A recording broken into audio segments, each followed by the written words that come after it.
Matices, periodismo feminista.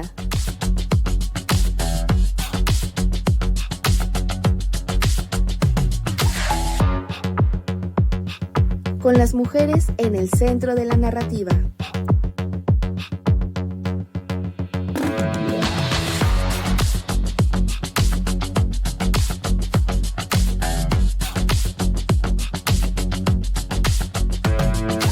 Matices.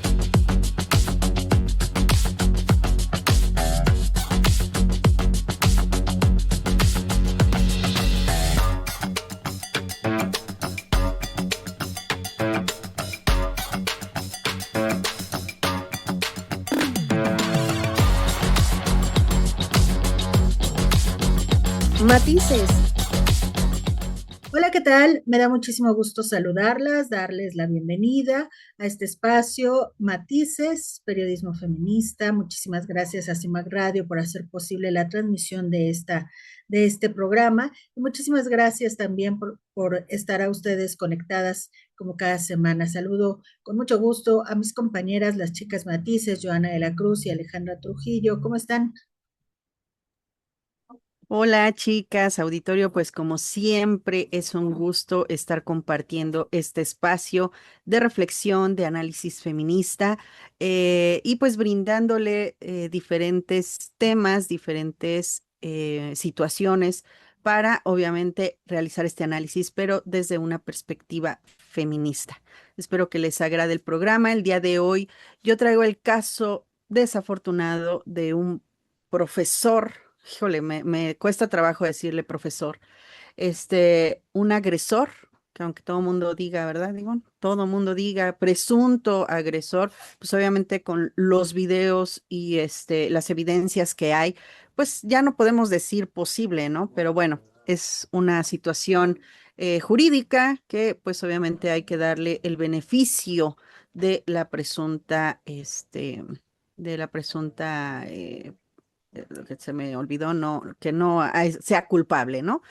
Este agresor, perdón, pero este agresor, eh, constantemente agredía a sus alumnos, en este caso, digo, no se ve más solamente en este video, pero más adelantito les tengo todos los pormenores de esta nota.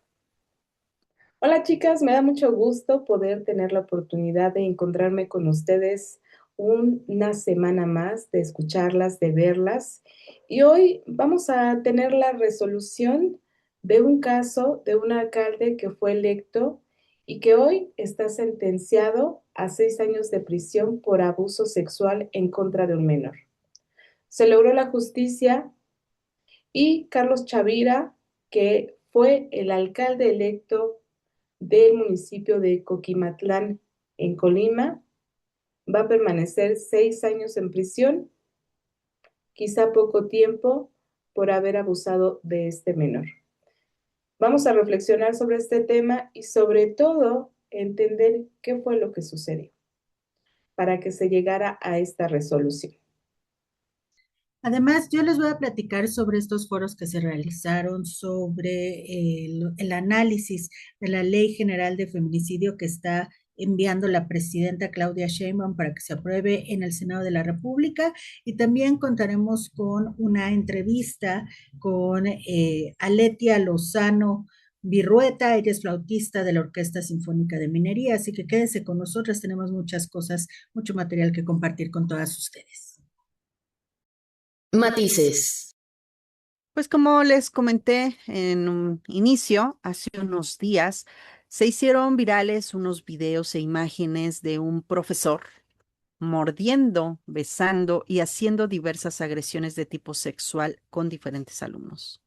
El maestro de educación artística llamado José Luis, quien laboraba en la Escuela Secundaria General número 20 Centeotl de Acámbaro, Guanajuato, un espacio seguro que debía ser esta aula escolar, se desmoronó en apenas unos segundos. Un salón de tercer grado de secundaria en donde este profesor ejercía conductas de hostigamiento y agresión sexual contra sus alumnos. Todo esto en presencia de su grupo y ante la vulnerabilidad explícita que produce el adultocentrismo. El video, grabado por integrantes del mismo grupo y difundido para romper el silencio, muestra el uso asimétrico del poder. Un adulto, una autoridad educativa, vulnera la integridad física y psicológica de los adolescentes. Esto amparado, obviamente, en la cotidianidad, en la cotidiana normalización de las violencias que, pues, durante décadas, se han vivido en aulas de educación básica. La respuesta institucional de la Secretaría de Educación de Guanajuato no se hizo esperar tras la presión mediática, ¿eh? Entonces separan e inhabilitan de manera definitiva al docente de estas aulas educativas. Sin embargo, desde una mirada con perspectiva de género y derechos de las niñas y niños y adolescentes, la sanción administrativa es solo el primer escalón de una deuda estructural más profunda. El cese de este agresor resulta indispensable para garantizar la no repetición inmediata dentro de este plantel, pero no repara el daño causado ni desarticula las dinámicas que permitieron que este tipo pues utilizara o hiciera todo lo que realizó en este espacio educativo. Las familias y colectivas exigimos que el caso no quede archivado como pues un simple conflicto laboral o disciplinario interno. Es imperativo que la Fiscalía General del Estado dé seguimiento a las denuncias para deslindar responsabilidades penales e impedir que el señalamiento prescriba o se traslade a otros espacios privados. Madres y padres de familia tienen miedo por parte, pues que tomen represalias por parte de la institución y contra, pues obviamente sus hijas e hijos, ya que parece que el agresor tiene más familia laborando en la institución. Escuchemos. Sí me molestó mucho el maestro la conducta porque ahí quedé de poner órdenes él. Pues al parecer él no les daba clases. Como se ven los videos, todos sacaban el celular y grababan. Sí se comportó todo el año ¿Qué pasó? No fue una regada de una vez llevado al maestro. Así se comportaba. Desgraciadamente a ellas les da temor por dos cosas. Una, quienes tienen hijos en la escuela, y les da temor pues que puedan haber represalias en contra de sus hijos. La otra, que detectamos ahí una situación un círculo ahí de poder, de corrupción, porque sabemos pues que este maestro tiene más familiares trabajando ahí. Los estudiantes expuestos a este tipo de violencia de connotación sexual requieren reparación de daño con enfoque de infancia, acompañamiento legal y contención emocional sin criminalización ni revictimación por haber grabado o difundido este material. La escuela no puede operar bajo complicidades ni omisiones institucionales. Se debe requerir la aplicación estricta de protocolos de prevención, detección y actuación ante el acoso y la violencia sexual en los centros educativos, así como la formación continua del cuerpo docente en derechos humanos. La valentía de estas y estos adolescentes al documentar y denunciar estos hechos expone la necesidad urgente de transformar los entornos escolares en espacios verdaderamente seguros, libres de violencia de género y libres de cualquier manifestación de abuso de poder. El presidente de la Unión Nacional de Padres y Madres de Familia, Israel Sánchez Martínez, menciona que no es suficiente con que despidan a este agresor. Escuchemos. Luego se deja pasar el tiempo y el despido no es suficiente porque pues luego vuelven a incurrir en otra institución o llegan a otros lugares y pareciera ser que se olvida. Y es que no sé si ustedes saben, pero en todas las escuelas de la República Mexicana se cuenta con la ley para una convivencia libre de violencia en el entorno escolar y los protocolos hacia abuso sexual infantil, acoso escolar y maltrato. La Ley para una Convivencia Libre de Violencia en el Entorno Escolar define políticas públicas para proteger a los alumnos y alumnas, busca crear ambientes de paz y respeto en las aulas, obliga a las escuelas a tener planes claros contra el bullying y además involucra a maestros, maestras, padres, madres y autoridades escolares. Los protocolos ASIAEM dan pautas para detectar señales de abuso o maltrato a tiempo, explican cómo proteger a las víctimas sin juzgarla o afectar sus derechos, indican los pasos exactos para reportar el caso a las autoridades, ayudan a evitar que el daño sea mayor en la escuela.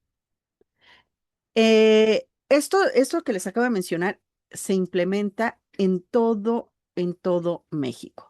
Claro que pues diferentes estados pueden modificar o ajustar un poco estas leyes y protocolos, pero es lo mismo para toda la República Mexicana. En el estado de Guanajuato rige la ley para una convivencia libre de violencia en el entorno escolar y los protocolos que les acabo de mencionar, que es los protocolos ASIAEM.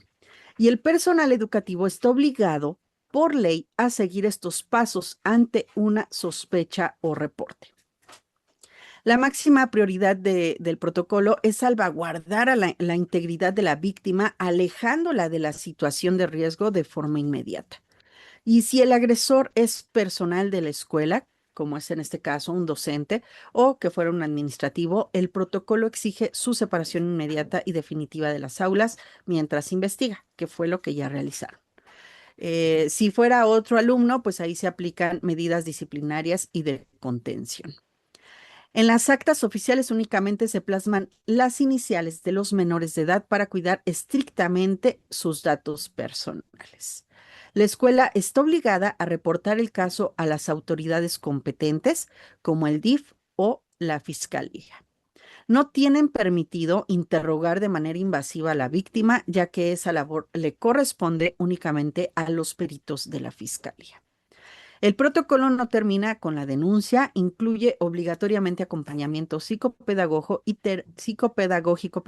y terapias de apoyo emocional para las víctimas y sus familias.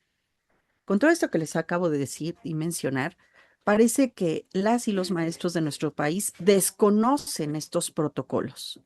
Pero, ¿qué podemos esperar si son los mismos maestros quienes son los agresores?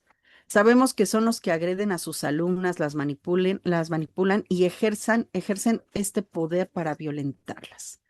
El pacto patriarcal,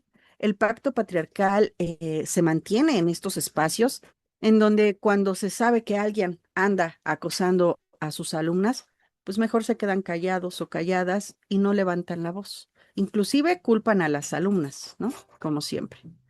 Se saltan las leyes y los protocolos que les acabo de mencionar, siguen reproduciendo una educación machista y misógina.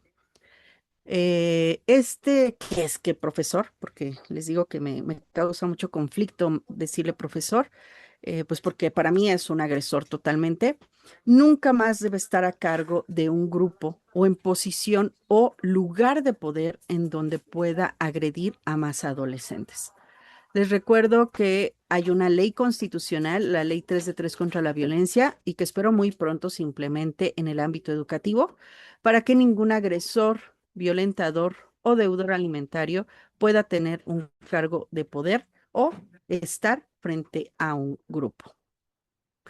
Las escuelas tienen la obligación, de verdad, o sea, las escuelas a partir de estos protocolos y de esta ley deben de estar al tanto de cómo o qué hacer, cuáles son los protocolos a seguir, qué se tiene que hacer. Entonces, es importante que se realice. ¿Cómo ves, Ivonne?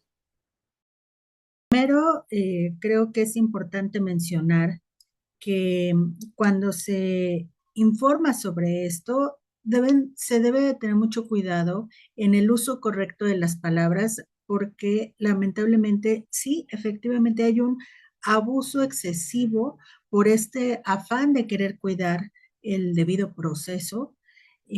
cuando se habla sobre los presuntos agresores. El video del que nos llama, del que nos comentas, es una prueba clara del comportamiento que tiene este sujeto dentro de un salón de clases, dentro de una aula, y que es totalmente inapropiado. No hay pues espacio para poner en duda esto, y me parece que eso debería de ser importante, que no hay una especie de presunción, es un hecho claro, evidente, que se está documentando, independientemente de cómo haya sido, porque finalmente observamos que pues los chavos están riendo, ¿no? O sea, hay niños ahí que están participando pero eso se debe a el desconocimiento y la falta de guía por parte de estas personas. Quizá no todos, quizá hay algunos que están incómodos y quizá muchos están incómodos, pero se ríen porque pues es una etapa en la que estás buscando siempre formar parte de un grupo, identificarte con ciertas cosas en tu crecimiento y bueno, pues estás ahí, tienes que ver la manera de sortear y no ser el raro que presente una queja ante este tipo de situaciones. No hay muchas cosas que se pudieran analizar al respecto de las imágenes que se difundieron.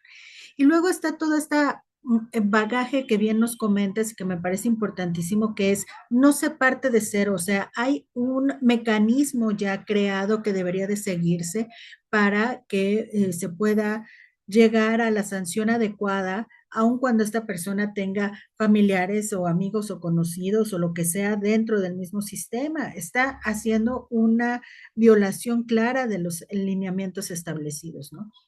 Yo recuerdo mis días de estudiante y propiamente en la universidad.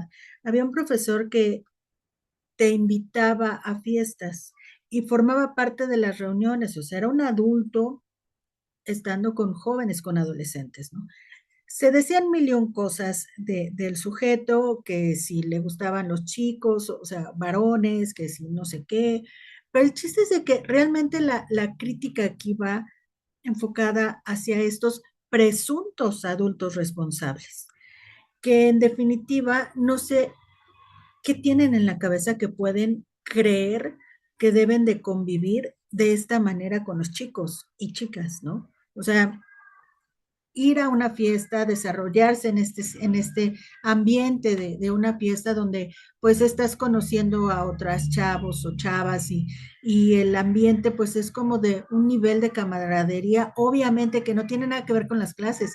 Y el que llegue él como figura de poder y se baje al nivel de estos estudiantes, pues rompe totalmente esta línea que debe de haber entre la diferencia de un alumno y un maestro y genera precisamente el ambiente correcto para que se presenten estas violaciones, abusos por parte de estos adultos con poder.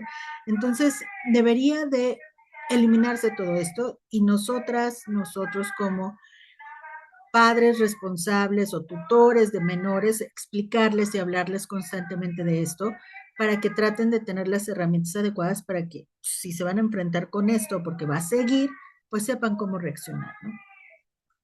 Claro, yo lamentablemente, porque la verdad es que para mí fue lamentable ver el video sin ningún tipo de filtro que ya pusieron. El video que yo vi era totalmente sin ningún tipo de blur, no cancelaban nada. Y de verdad se me revolvió el estómago de ver cómo un adulto, una persona con poder desde su situación de profesor, cómo fue que estaba agrediendo a estos chicos, ¿no? En específico estaba agrediendo a uno en ese momento y después algunos compañeros se sumaron a la agresión. Es muy evidente el- la molestia, pues sí, del chico al que están agrediendo, se ve su nerviosismo, se ve cómo se ríe y no sabe qué hacer, porque el tipo lo está manoseando, lo está tocando, lo está agrediendo. Em, y pues obviamente como todos se escucha que la mayoría se está riendo, que se está, pues el chico deja, pero realmente es lamentable cómo el niño o el jovencito, porque aunque ya se ven grandes, siguen siendo jóvenes, no son adultos todavía. El chico está totalmente incómodo porque está siendo agredido enfrente de todo su grupo. Em, Fue feo verlo, inclusive se lo mandé a Ivonne, así de, ¿qué está pasando? ¿Qué es esto? Se lo mandé inmediatamente a Ivonne y yo estaba en shock de ver lo que estaba sucediendo. No lo había visto en las noticias, no sabía nada. Se lo mandé a Ivonne y me dijo, ya no puedo verlo, no puedo ver el video, ¿qué me mandaste? Y le dije, me dijo, ¿es el del profesor? Le digo, sí, ¿qué onda? Obviamente lo bajaron y ya después empezaron a subir los videos con todas pues sí, el blur, las cancelaciones, para que no se viera toda la agresión que bueno, que sucedió. Eh, Lamentable porque, es lamentable porque estos jóvenes, hombres, estoy hablando de hombres en este caso, porque se estaba viendo la agresión hacia solamente varones. Es lamentable que ellos vean que estas agresiones son normales. ¿Por qué? Porque son chicos. ¿Por qué? Porque tienen que aguantar. ¿Por qué? Porque tienen que soportar sus bromitas, que para mí no tienen nada de broma. El hecho de que se estén agrediendo de esta manera tan nefasta y sexualmente, ¿no? Nadie tiene derecho a tocarte sin tu consentimiento. Nadie tiene derecho pues sí, a tener este tipo de agresiones y está prohibido por la ley, inclusive, que un adulto lo haga con un menor de edad. O sea, estoy hablando de agresiones, de agresiones. Cualquier tocamiento, cualquier acercamiento de tipo sexual está, está penado en nuestro país. ¿Sí me explico? Entonces, no se queden con esa idea de que, ay, pues es que es mi profesor, pues estamos jugando, así jugamos los chavos, ¿no? Los machitos, así nos llevamos, ¿no? Inclusive estábamos recordando aquí en casa cómo era antes, ¿no? Que todas pues estos jueguitos que tienen, yo no los entiendo, pero bueno, todos estos jueguitos de machos que tienen de bajarse el short o los chones enfrente de las chicas, ¿no? A mí me tocó varias veces que ya en mi salón de secundaria estoy hablando, ¿eh? Los chavitos llevaban doble pantalón, llevaban una agujeta para amarrarse los pantalones para que no fueran víctimas de estos canijos que agarraban y tú estabas hablando con alguien y de repente llegaba alguien por atrás y bajaba los pantalones de tu compañero, ¿no? Y tú así de, no inventes, o sea, aparte de la agresión que le aplican a este chico, la agresión para una, o sea, de estar ahí de qué onda, ¿no? O sea es nefasto. Estos no pueden ser juegos, o sea, deben de aprender a diferenciar entre una agresión y un juego. O sea, no puede ser posible. Y esta situación de adultos y menores no está permitido por la ley. No está bien. Si alguien se les acerca, un adulto, y se sienten agredidos, los toca, no sé, cualquier situación así, háganselo saber a sus padres, a alguien que tenga este poder para poder ayudarlos y salir de esta situación, porque esto es un delito. Deben de estar conscientes de que es un delito y que lo pueden denunciar. Yo sé que es complicado levantar la voz y poder denunciar este tipo de cosas, pero si no levantamos la voz, si no denunciamos, esto puede continuar. Vaya a saber desde cuántos años llevaba este tipo agrediendo y vulnerando los derechos de estos jóvenes. Eh, pues solo veremos, ya que ahorita que ya salió toda esta situación y esperemos que se lleve a cabo una denuncia, se están volviendo denuncias colectivas. ¿Por qué? Porque empiezan a levantar la mano con un poco de miedo y lo que sea, pero empiezan a levantar la mano a decir, a mí también me lo hizo, o en mi grupo también pasaba. Y no hablamos de una generación, o sea, hablamos de generaciones de años en los que dicen, ¿saben qué? Yo ya una licenciada, un licenciado, y a mí me hacía lo mismo cuando yo estuve en su grupo. ¿Me explico? O sea, son años y años de agresiones en los que estos tipejos siguen y siguen y siguen. ¿Por qué? Porque no hay un video que lo muestre, porque no hay esta presión social que se está ejerciendo en este momento para que lo puedan señalar, porque pues dicen, ¿no? Pues ya hay pruebas y aún le seguimos diciendo presunto, ¿no? Pero bueno, cuando ya las pruebas de plano, o sea, están más que claras que es un agresor, es un violentador y pues esto lo estamos viendo aquí en video y en el salón. Vamos a ver qué hacía en su espacio íntimo, ¿no? O sea, no sabemos qué más puede ser capaz de hacer este tipejo. Pero bueno, hay que tener cuidado, hay que hablar con nuestros hijos también y explicarles que un adulto jamás puede acercársenos en pues sí, en este plan de que puedas tener algún acercamiento de otro tipo más que educativo o más que para lo que tienes que estar cerca de un adulto, ¿no? Matices. En CIMAC Radio queremos escucharte. Queremos escucharte. Comunícate con nosotras al 5535 0847 61. 5535 0847 61. Y déjanos conocer tus opiniones sobre nuestra programación. CIMAC Radio, periodismo con perspectiva de género. Matices. Hoy vamos a hablar del caso de Carlos Antonio Chavira, quien ganó en 2024 la presidencia municipal de Coquimatlán, Colima, postulado por la coalición PAN-PRI y que fue sentenciado a 6 años de prisión por abuso sexual contra un menor de edad. La sentencia pone un nuevo punto en un caso que durante casi 2 años estuvo rodeado de elecciones, declaraciones políticas y procesos judiciales. Pero en medio de todo esto hay alguien que no podemos perder de vista. Y se trata de la víctima. Un adolescente que tenía apenas 13 años cuando ocurrieron los hechos. El caso comenzó en enero de 2024. De acuerdo con la denuncia, el adolescente buscó a Carlos Chavira porque quería trabajar repartiendo regalos con motivo del Día de Reyes. Chavira lo habría citado en su domicilio y le pidió entrar en una habitación con el argumento de que debía probarse una botarga, y fue ahí donde habría ocurrido la agresión sexual.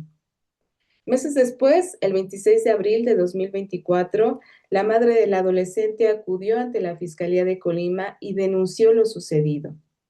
La investigación comenzó por abuso sexual y por otro delito que las autoridades identificaron como pornografía infantil. Sin embargo, vale la pena hacer una precisión. Desde una perspectiva de derechos de la infancia, es mejor hablar de material de abuso sexual infantil, porque las imágenes o videos que involucran sexualmente a una niña, niño o adolescente son evidencia o representación de una forma de violencia. No estamos hablando simplemente de pornografía, sino de material relacionado con el abuso o la explotación sexual de una persona menor de edad. Cuando la madre del adolescente presentó la denuncia, Carlos Chavira se encontraba en campaña, es decir, era candidato a la presidencia municipal de Coquimatlán. Poco más de un mes después, el 2 de junio, ganó las elecciones. Y en ese momento había una denuncia y una investigación, pero todavía no una sentencia. Por eso es que debía de respetarse, o así se mencionó en ese momento, la presunción de inocencia de Chavira. Pero también había otro derecho que debió de haberse protegido y es el del adolescente a ser escuchado, acompañado y a que su denuncia fuera investigada sin ser revictimizado. La investigación continuó y fue el 2 de septiembre de 2024 cuando Carlos Chavira fue detenido. Pero para ese entonces ya era alcalde electo.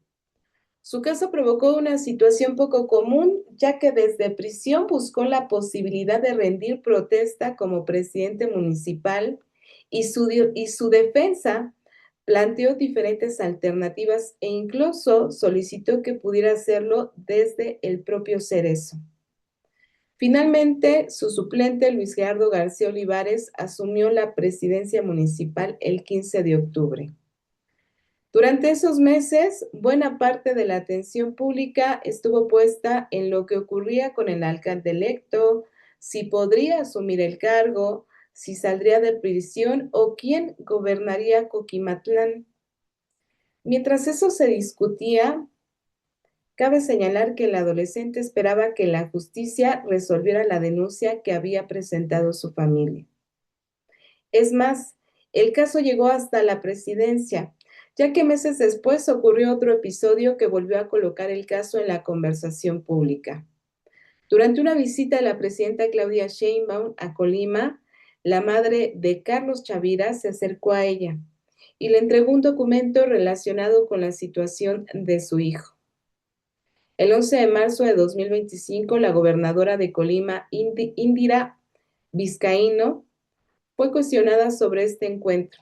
Y en ese momento la gobernadora dijo que correspondía a la Fiscalía investigar y al Poder Judicial determinar si Chavira era responsable o no. Pero también recordó algo que en medio de la discusión política podía perderse. Había un menor que había denunciado un presunto abuso sexual y su voz también tenía que ser escuchada. Vamos a escuchar las palabras que en ese momento dijo la gobernadora de Colima. En el evento en el que nos visitó nuestra presidenta de México, se acercó y le entregó un documento a la presidenta. A grandes rasgos ella le explicó pues que su hijo estaba detenido. Yo insisto en eso, justo las investigaciones se están haciendo, se hicieron por parte de la Fiscalía General del Estado. Es un tema que incluso está ya vinculado a proceso y se está llevando a cabo un juicio para poder determinar la culpabilidad o no en este sentido, pero me parece que aquí es importante siempre tener empatía y escuchar a todas las voces, como también es importante que no olvidemos que se trata de un delito de abuso sexual, de presunto abuso sexual cometido en agravio de un menor de edad, y que como tal pues nosotros también estamos obligadas y obligados a escuchar y a ser empáticos con la víctima. Y lo que queremos todos es justo que haya justicia y que el trabajo que le corresponde hacer al Poder Judicial del Estado pues se haga con estricto apego a derecho para poder resolver en función de lo que corresponda. Me parece que es un tema muy delicado en el que no vale la pena que se caiga en la provocación de politizarlo, ¿no? Para nosotros lo importante es que las autoridades jurisdiccionales puedan llegar al fondo del asunto. Cabe señalar que en aquel momento era necesario hablar de un presunto abuso, porque todavía había un juicio en curso. Sin embargo, hoy la situación es distinta. Carlos Antonio Chavira fue sentenciado a 6 años de prisión por abuso sexual contra el menor, y esta sentencia es importante no solamente por tratarse de una persona que había ganado una elección, también significa que la denuncia presentada por un adolescente y su familia avanzó dentro del sistema de justicia hasta llegar a una resolución. No hay que olvidar, además, la diferencia de poder que existía desde el inicio.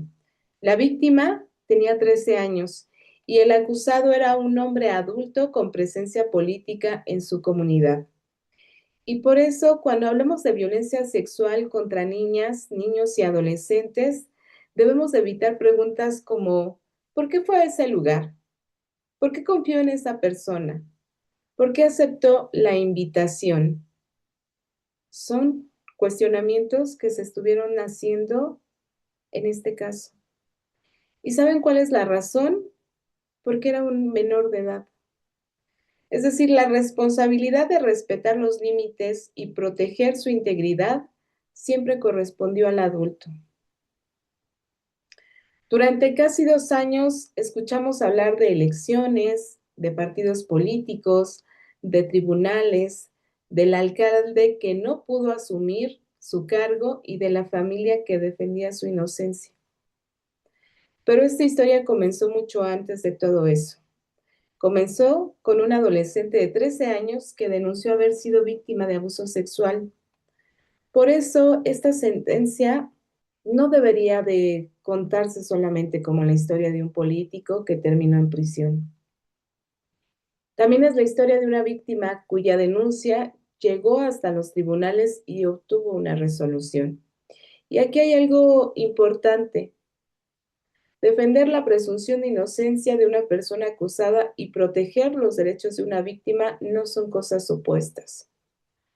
Chavira, si bien tenía derecho a defenderse y a tener un juicio, pero el adolescente tenía derecho a ser escuchado, protegido y a que su denuncia fuera investigada.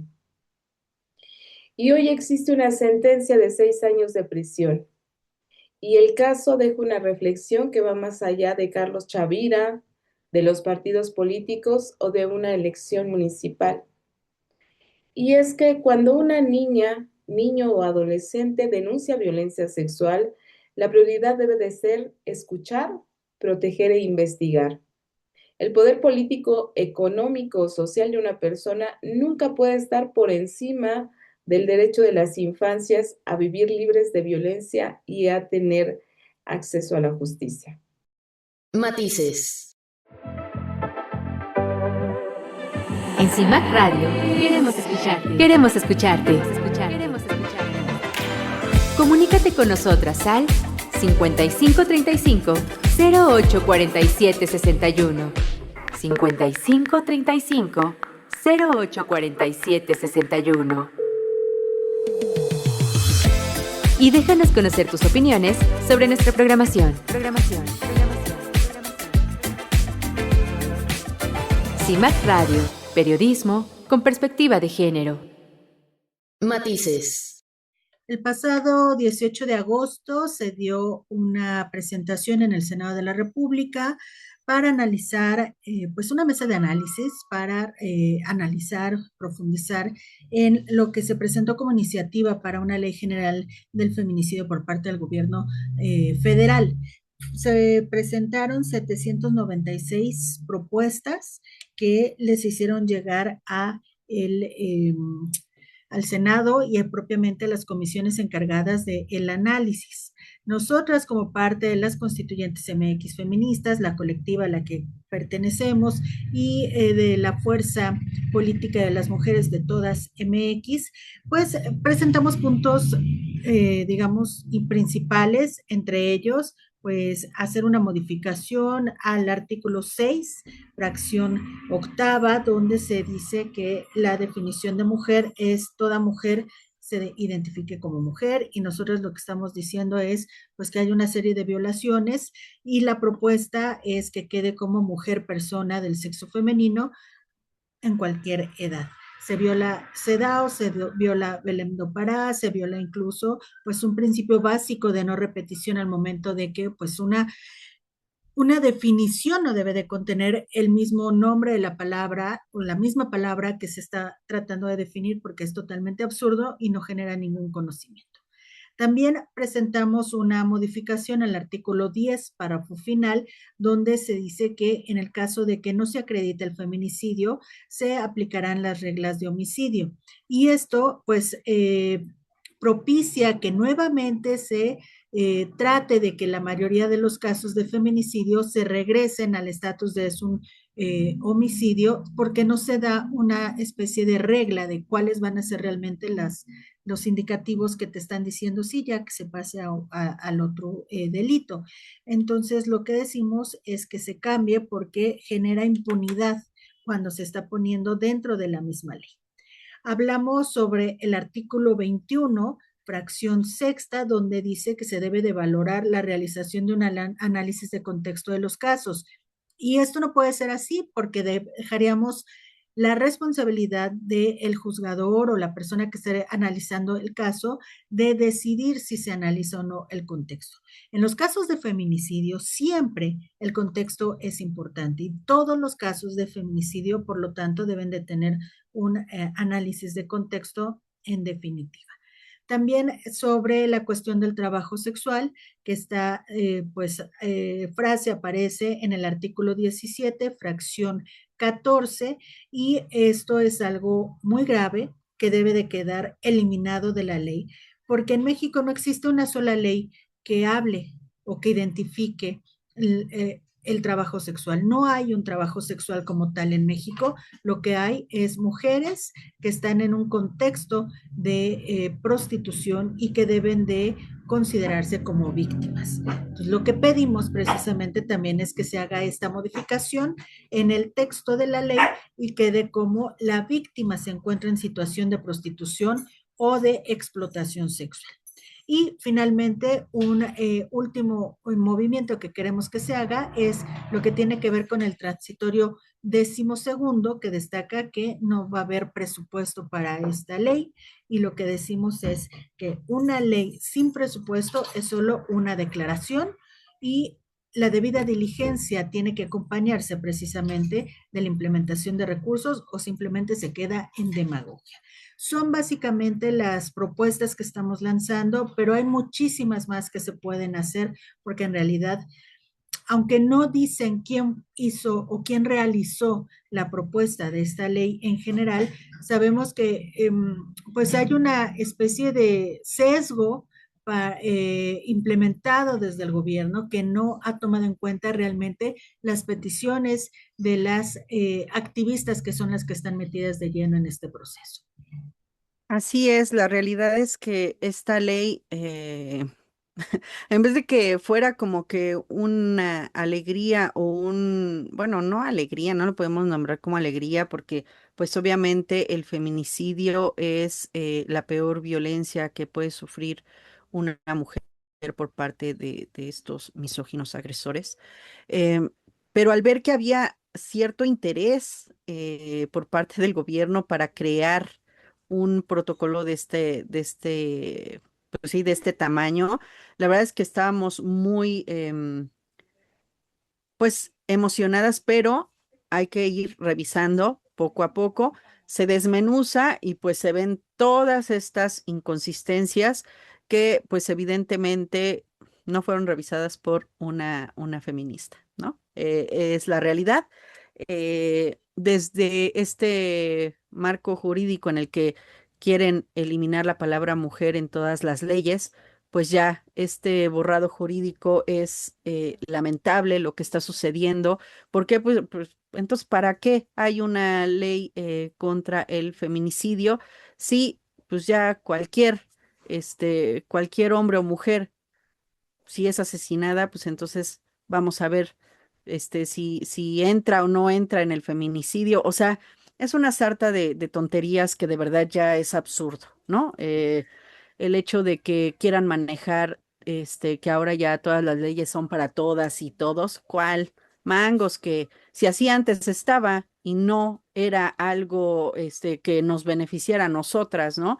Y por eso estuvimos buscando tanto que la palabra mujer apareciera en todas estas leyes, en todas estas, pues sí, en la Constitución, y lamentablemente, después de muchos años de lucha y de lograr un poco de que nos tomaran en cuenta en todo este estado político y de gobierno, pues ahora ya nos vuelven a borrar, ¿no?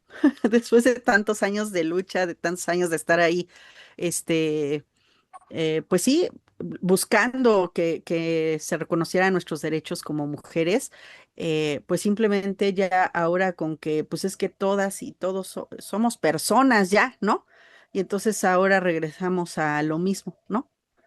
Nada más que ahora ya en vez de ser hombres, ahora ya todos y todas somos personas. Entonces, me parece que sí es un retroceso, más que un avance en esta ley, y sobre todo el hecho de que pues hay muchas inconsistencias, como ya lo mencionaba Ivonne, tanto estar peleando, tanto que la doctora Marcela Lagarde nos dio en estas leyes para poder nombrar feminicidio, para poder hacer una ley este, y ahora la están despedazando, ¿no? Y la están haciendo a un lado y pues se está quedando ahí, ¿no? En el olvido. ¿Por qué? Porque ahora quieren imponer esta ley que pues pues como apoyo a las mujeres o a los delitos que le pueden, que le pueden causar a una mujer, pues realmente ya queda de lado, ¿no?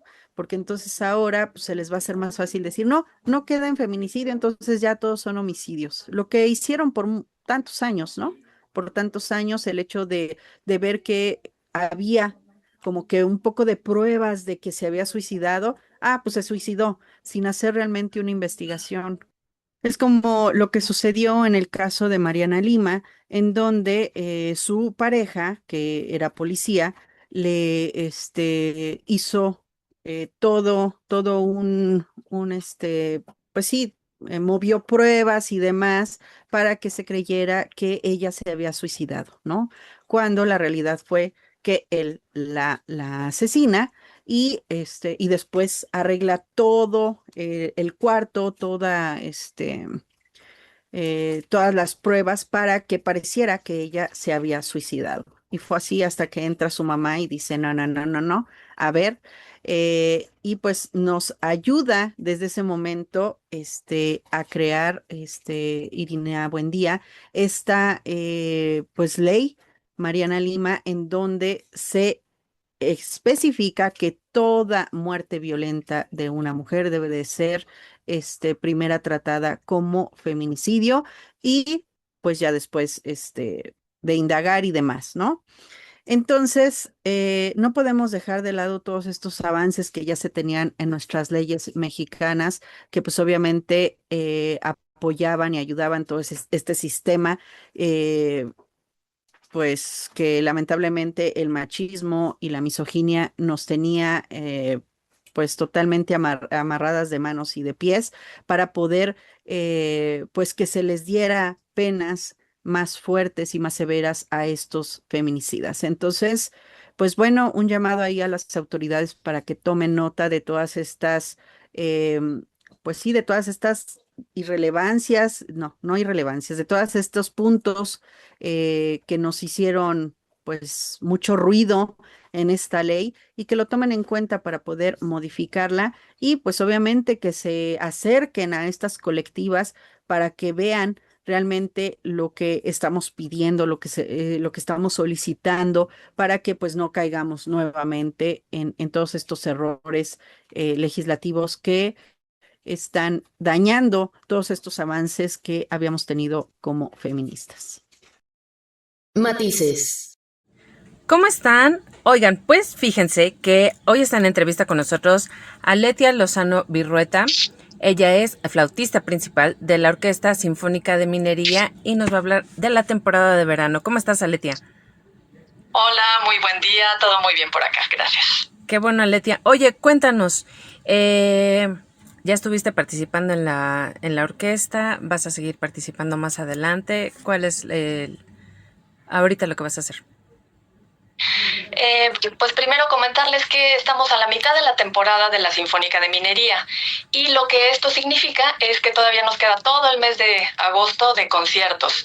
Generalmente cuando la gente escucha temporada, a lo mejor piensan un poco en la temporada de teatro, que hay una obra de teatro que tiene una temporada y que en cada función se representa la misma obra. Pero en el caso de las orquestas sinfónicas, nosotros vamos cambiando de programa cada semana.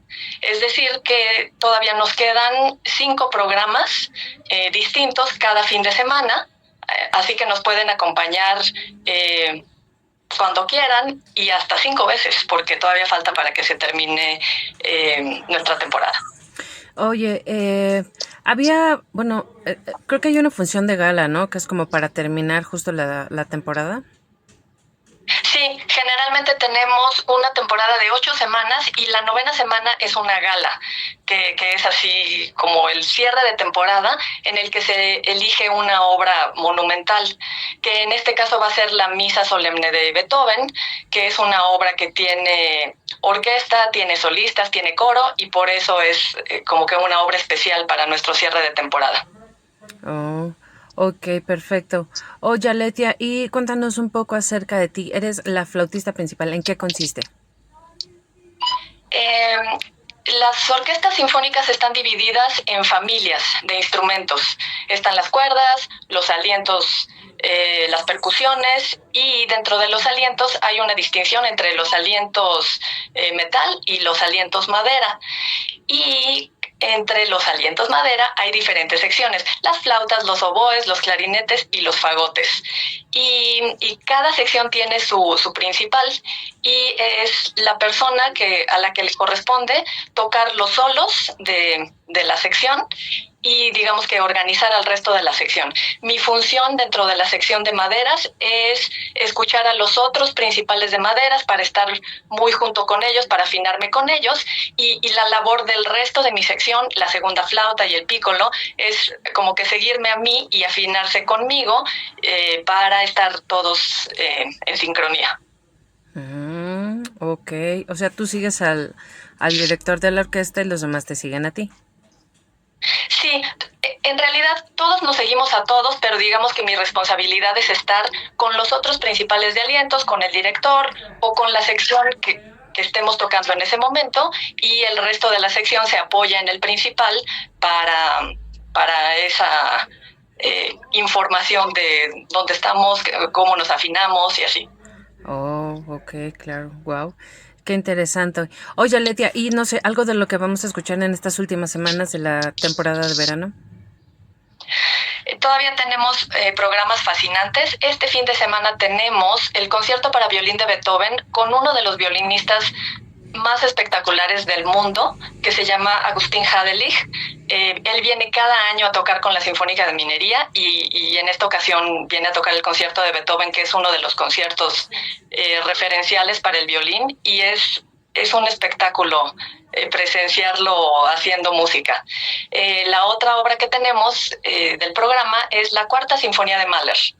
Más adelante tendremos Inconclusa de Schubert, el concierto número 4 para violín de Mozart, con nuestra concertino como solista, la maestra Shari Mason, y tendremos a grandes solistas internacionales como la pianista Anne-Marie McDermott, que viene desde Estados Unidos.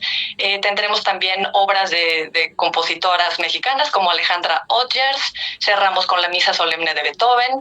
Así que tenemos como que una gran variedad de música mexicana, latinoamericana, europea, y solistas mexicanos e internacionales para continuar con nuestra temporada.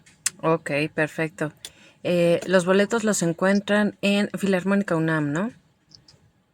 En esta ocasión estamos en la sala Olin Yolistli, así que pueden encontrar los boletos ya sea en las taquillas de la sala o en Ticketmaster. Vamos a tener todavía 2 conciertos especiales en el Palacio de Bellas Artes. Uno de ellos es este domingo, el otro es para nuestro programa número 8.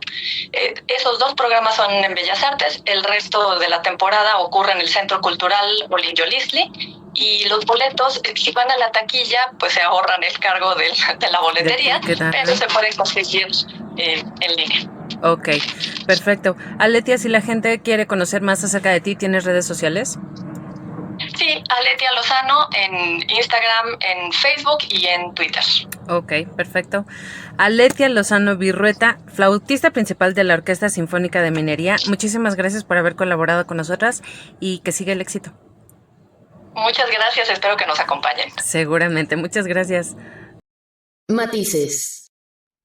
Muchas gracias por habernos acompañado. Esperamos que se vayan con toda la reflexión del mundo para que puedan, pues, comentarnos en nuestras redes sociales sobre estos temas que le hemos presentado el día de hoy. Y por supuesto, la invitación es a que nos escuchemos, nos reunamos la próxima semana aquí a través de CIMAC Radio y que nos manden sus mensajitos a través de nuestras redes. Joana, Ale, muchas gracias. Muchas gracias por acompañarnos toda esta hora.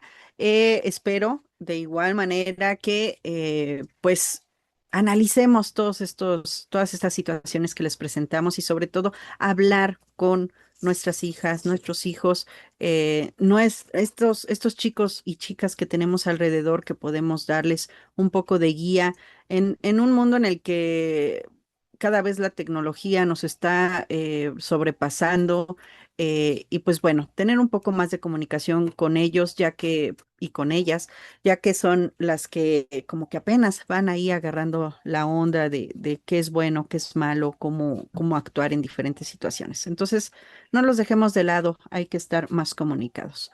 Nos vemos y nos escuchamos la próxima semana. Pues me dio mucho gusto poder encontrarnos una semana más. Ojalá que estos temas hayan sido para la reflexión. Muchísimas gracias. Nos vemos la próxima semana. Gracias. Y recuerden, chicas, aquí está su manada.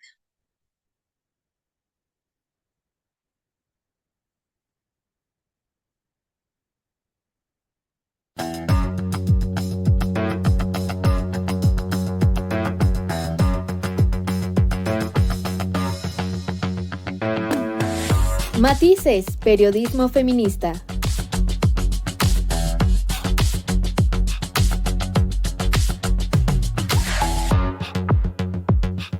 Con las mujeres en el centro de la narrativa.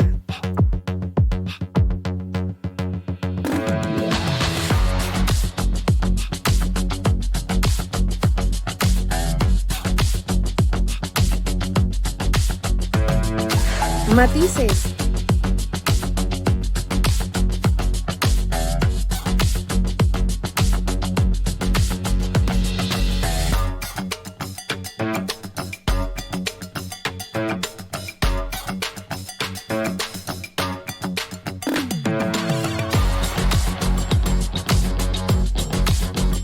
Matices.